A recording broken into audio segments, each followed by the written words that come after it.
Hey everyone, and welcome to this video.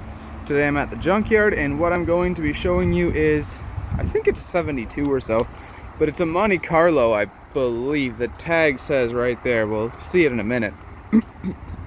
Or less probably. But it looks like it was actually in really good shape. It had a beautiful maroon paint color, and it was two-tone. It was like a maroon and a red. Sorry, it's a 74 Chevrolet Monte Carlo. I think it's the same body style. Yeah, this one obviously wasn't a wreck, but it's pretty bad, and I'm assuming it had a good interior because the whole interior is gone. But look how thick the glass is. It's really thick glass, and the vinyl roof, and it even had a power sunroof. For 74, that's pretty nice options to have.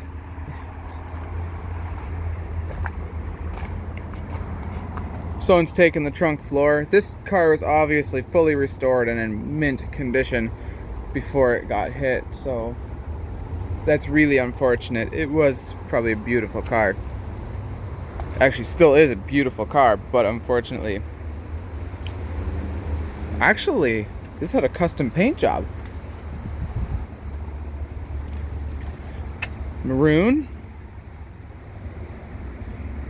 And then a maroon. So the flare outs had a maroon and the rest of the body was red. Actually pretty neat, if you ask me. That how I like that. I really do. Manual windows, of course. Man, that's unfortunate. Obviously the hood. This door's fixable. This fender's fixable if you needed it. A little bit of paint touch up there, but other than that, it's in really good shape.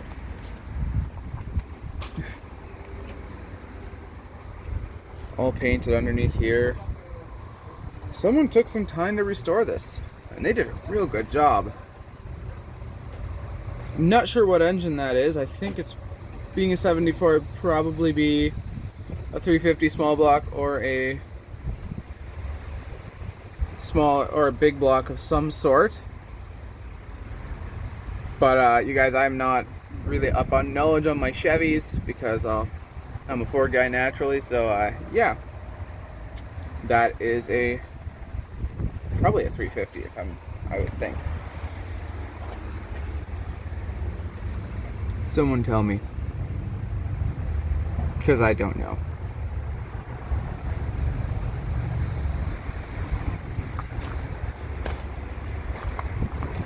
She was crunched pretty good though. Like, this one of the lights.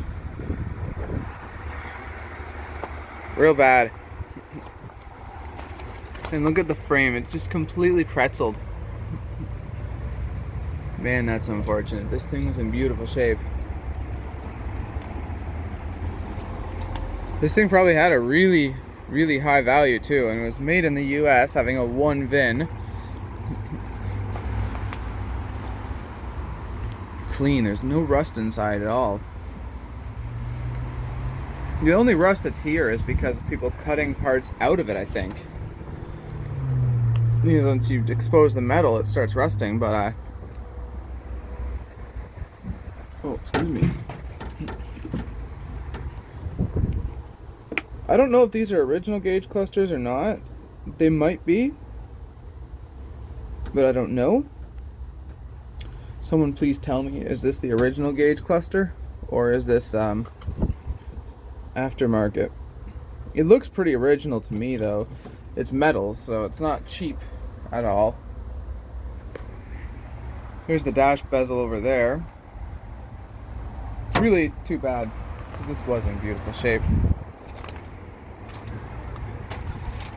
Had newer brakes and everything.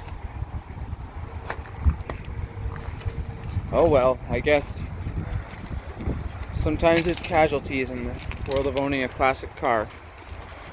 Anyways, thanks for watching. If you enjoyed this video, please hit that like button as well as subscribe for more. Have a great day, everyone.